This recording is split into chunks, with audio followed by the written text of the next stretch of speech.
Welcome back, everyone. So this morning I woke up early and I picked up my phone to see if there was anything interesting going on in the world, and I wasn't disappointed. According to the website Giant Freaking Robot, a Mara Jade Disney Plus show may be in development. According to their article, it comes from a trusted and proven source. This phrase is even a hyperlink to other articles. When you click on it, it has a whole list of headlines that could be true. I will say they all seem pretty plausible, though. Now, if this is indeed the case, it could be something pretty interesting for Lucasfilm and Disney Plus, I mean. I'm curious how it would fit in both storytelling-wise and then also production-wise with the shows that are currently on the schedule. I mean, right now we have the Book of Boba Fett airing pretty soon, Season 3 of The Mandalorian, Andor, the Obi-Wan Limited series, Ahsoka, The Acolyte, Lando, a droid story, and we may or may not get the Rangers of the New Republic. Mara Jade is from the extended universe, the Star Wars extended universe, or how Disney refers to it now as Legends, but I'll go into that in a few minutes. This article does not give any more details beyond saying it's from a trusted and proven source. If it is happening, I'm guessing she would show up in the same time period that many of the shows are centered around, which I will call the Mandalorian timeline, or time period. So I'm going to do a little bit of a history lesson just for those who don't know who Mara Jade is, and I'm going to theorize where she could fit in the storyline. So for those who don't already know Mara Jade, she is one of the earliest fan favorites of the EU. She is a creation of Timothy Zahn from the Heir to the Empire trilogy.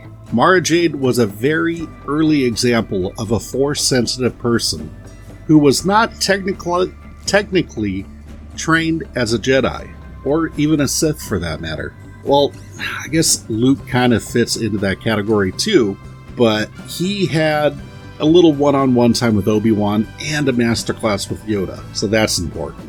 Mara was also referred to as the Emperor's Hand, which is a fascinating idea to think about. Mara Jade, being a high-level Force-sensitive, would serve the Emperor as a servant, and more importantly, as an assassin. She was capable of killing rebels and Imperials who did not side with good old Sheev. That's his name, Sheev Palpatine. In fact, Jade's last command from the Sith Lord was to kill Luke Skywalker.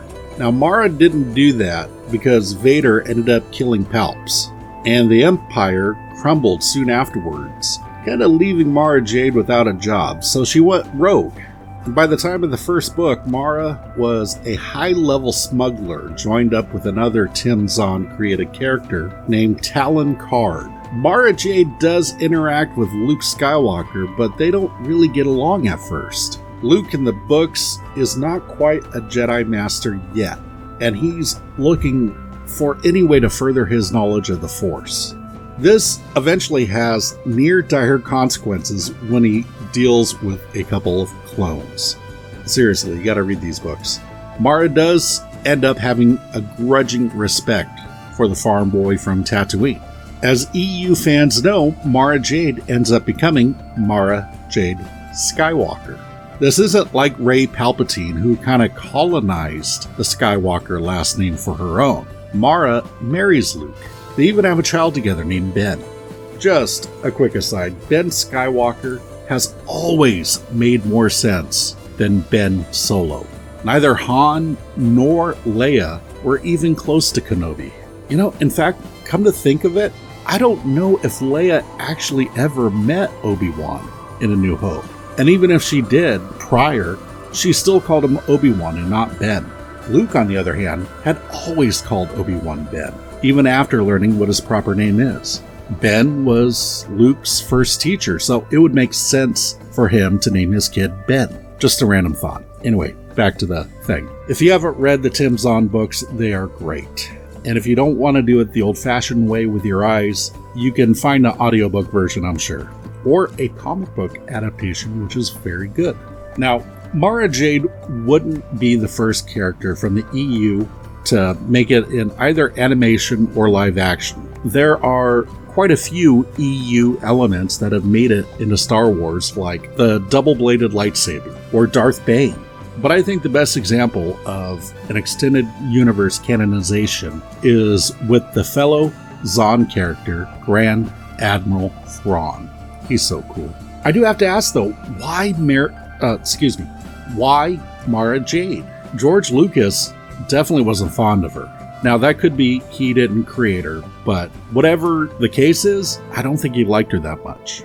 I could see Kathleen Kennedy wanting another strong female presence, and Mara Jade definitely is. Especially after the Gina Carano firing and losing the movie Rogue Squadron, which was supposed to be directed by Patty Jenkins. If that is the case, it's really not a bad move on our part. If done correctly, Mara Jade could bring both old school fans and definitely bring in new ones. Or this could be a Dave Filoni idea as well. He's very fond of pulling elements from Legends into canon. I just don't know how he feels about Mara Jade. Now, how would she fit into the story though? Well, this period of time is pretty wide open. So I guess Lucasfilm has some wiggle room. We know Grand Admiral Thrawn is alive and kicking, courtesy of Ahsoka Tano in that episode of The Mandalorian, Season 2. You know, with that awesome fight, lightsaber versus anyway. Perhaps Mara can start on an existing show and kind of roll into her own. Kind of like how Ahsoka and Boba Fett did. I think she'd be great on the Book of Boba Fett or Ahsoka.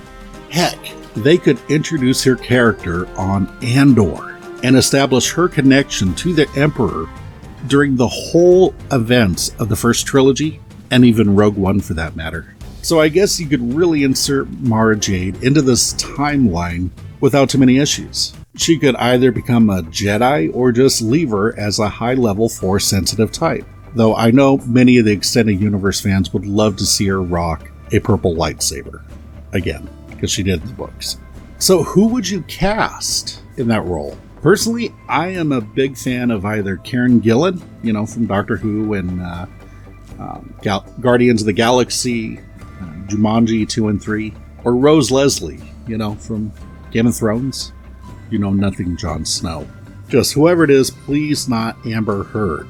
Pretty much anything would do better in that role than her. A spatula would do better as Mara Jade than Amber.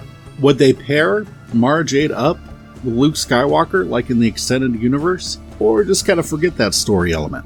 I want to float a theory. Luke and Mara were married, and perhaps even had a kid. Damn, what would they name that kid if Ben is already taken? Obi-Wan Skywalker? No. Ooh, maybe since Mara was close to the Emperor, how about Sheev Skywalker? After all, it is a name from Naboo, like Luke's mom. No? Owen Skywalker? Wait, what if it's a girl? Leia Skywalker. Oh, that would make so much sense. I love it. All right, back to my theory. Mara Jade and Luke are married.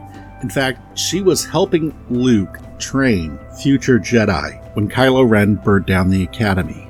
And she died in the fire.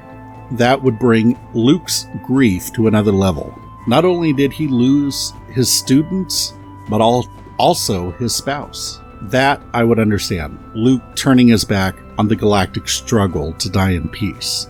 I like that. But I want to know what you think. Do you think this is a legit article or Star Wars cap? If it is real, do you think it's a good idea? Lastly, where would you put Mara Jade in the timeline? Comment below. Please give a like if you dig my stuff. And feel free to subscribe. Couldn't hurt. Plus it makes me feel good. As always, fare thee well, my friends. And take care.